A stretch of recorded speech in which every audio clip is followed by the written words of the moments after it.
brother who died from this protest.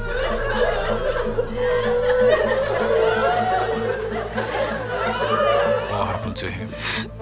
He was shot in the head. Lagos was ranked the world's most dangerous city to live in by the Economist Intelligence Unit, and it took the 56th spot on digital security ranking and also the 58th spot on infrastructure security ranking. As Lagosians, we need to set the record straight. I don't remember a road on the island that was not tarred. Is it Tokumbo?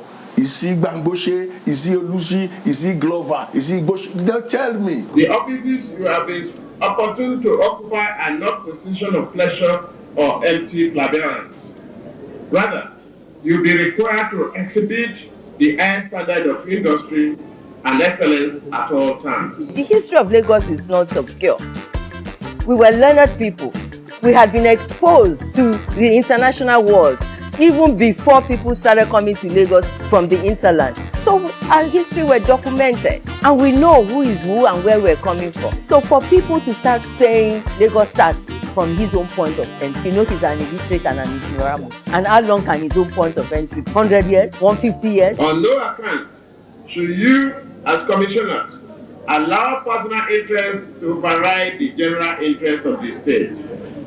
You must be guided by the injunction of Almighty Allah, as quoted in chapter 4, verse 58. And you are all aware, this administration stands against corruption in all its ramifications. Government has been perceived as the citadel of corruption. This perception has become so pervasive to the extent that the international community, donor agencies, and foreign investors are extremely reluctant to engage in any transaction with any government in Nigeria.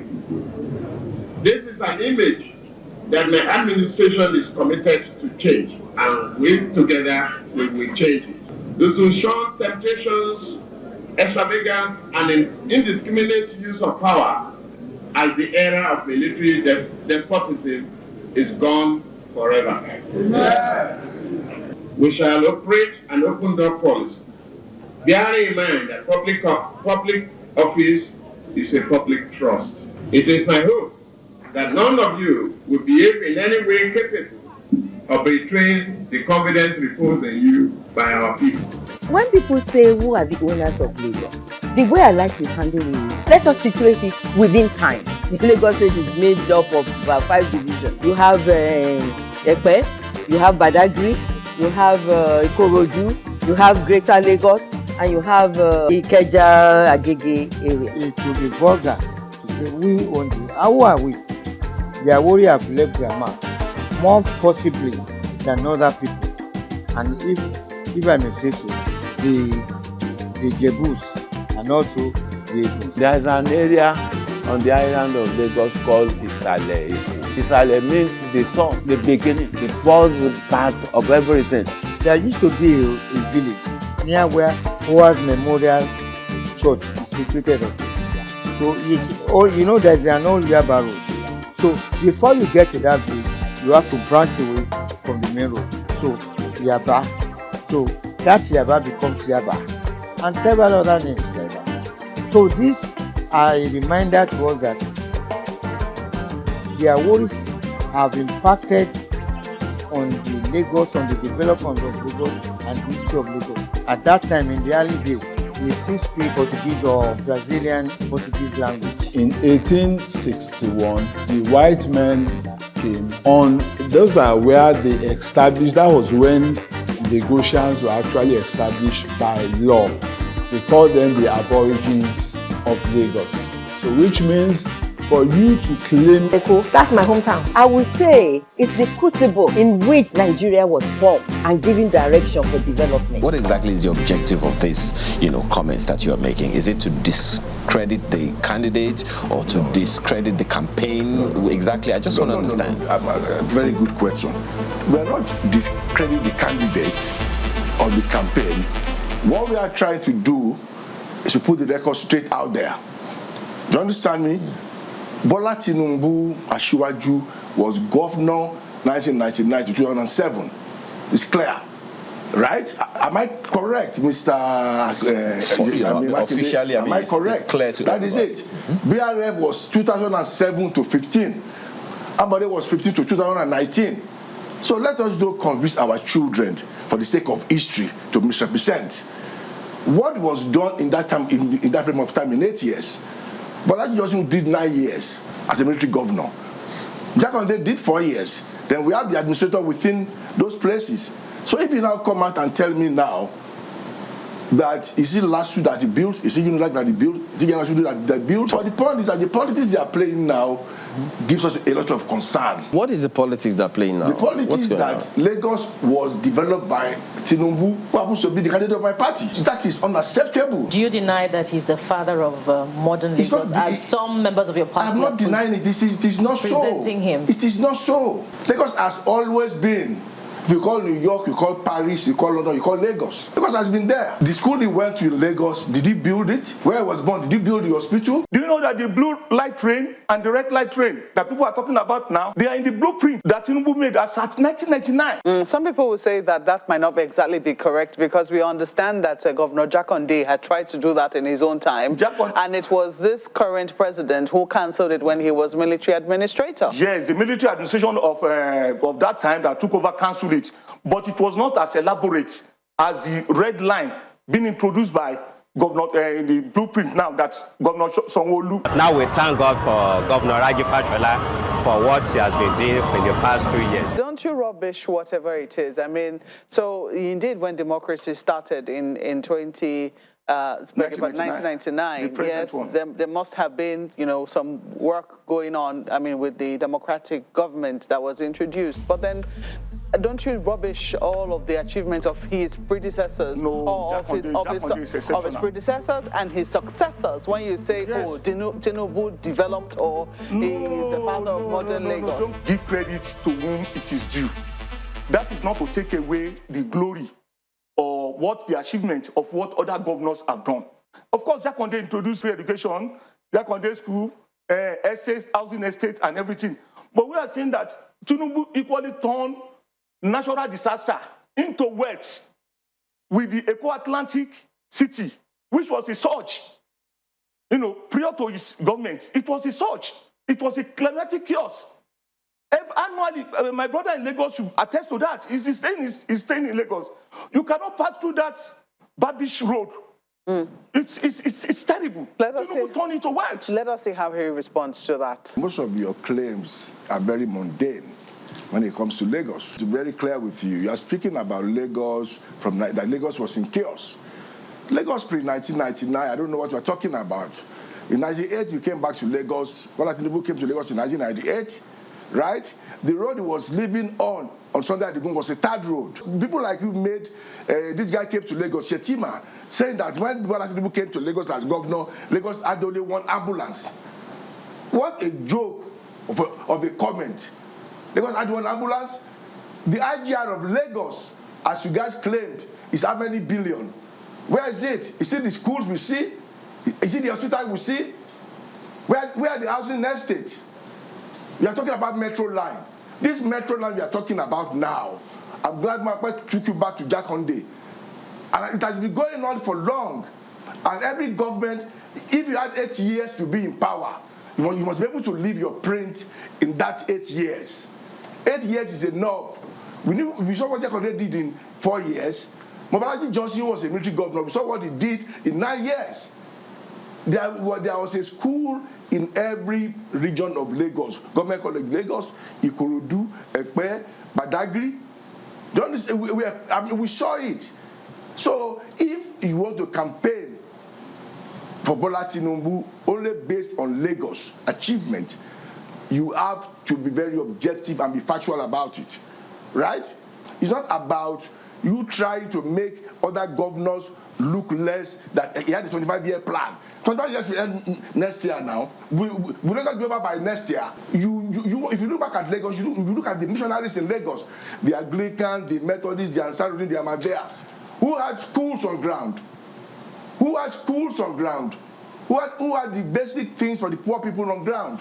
So when you say other governors, does this concern former Governor Ambode? Of course, yes. How? I read something not too long ago that the chairman of party in Lagos, Balogun, said Ambode did not follow the blueprint of Lagos. And I'm asking, what is the blueprint of Lagos? I've said that, I asked this question a few years ago. It should be online, right? It should be online for people to see. Is blueprint of Lagos what BRF did? Clearly, Lagos Homes, the blue line, right? The housing estate, the coaches, all these things, Ambode came in and followed up on them and completed them. The point is that the people that succeeded Asiwaju, BRF succeeded him, his 8 years was more visible than Bola Tinubu's 8 years. Okay, he was governor, so he understands governance. That's right. So if you would use that to campaign, what are the things you would be saying? He was a governor for 8 years. He did his bit in Lagos, but he's not the pathfinder of Lagos. He has been a corporate world, right? That's why I think he built his successor. But you cannot claim glory for what they did. How about the 25-year plan that Malkwe asked, the other time? 25-year plan. Because I've read an interview that even the vice president was in the cabinet of the Tinubu government at the time, and he also said he was part of the people who came up with that plan under that government. Does that plan include Oshodi? Does that plan include Ayenke House? Does that plan include Lagos Homes? You see, the point is that we have to be clear. These plans, let them lay it out. It should be, I've left to negotiate to see maybe online or whatever. So let us know by next year, 25 years will be over. So what is the next thing? A performing governor was yanked off for no reason, for personal reason. I'll tell you two things that's why you did in Lagos for me that was very clear. He did LASMA, he did Kai. How much is Lagos State owing now with all the IGR? We are the highest debted city in Nigeria. It's clear. We are the richest, but with the highest debt in Nigeria. I'm quite sure if this my brother is called, maybe certain things are not open to him. If he's called and he's seated down on a round table by the people that matters, maybe he has not been communicated well enough. You are getting sentiment and you are getting worked up. Right? Because you don't support that tragedy today. Excuse me. There's always a tomorrow after. All right, Mr. Badmus, just hang on a minute. We need to go at this point in time. Nairobi has an inflation rate of 6.5%, while Lagos has a rate of 16.8%. There is no money in town. 2, rice is too expensive. 3, 4 years ago, we sold rice for between 13,000 and 14,000 naira. This year, we sold same rice at 41,000 naira. When the festival was approaching, they started dropping the price. They said it's because of the dollars. Despite that, see the atmosphere in the market. Ordinarily, on a Christmas Eve like this, you will never meet us sitting down like this. We will all be busy, but there's nothing to get us busy. The economy is spoiled. An end to police brutality, good governance, and a well-structured Nigerian society. On the 20th of October 2020, Nigerian soldiers arrived at Lekki toll gate and opened fire on the protesters who were unarmed. We are comforted that we have not recorded any fatality as against the widespread circulation on social media. I wonder why the government did not shoot at us, why I'm still having the bullet right in my body right now.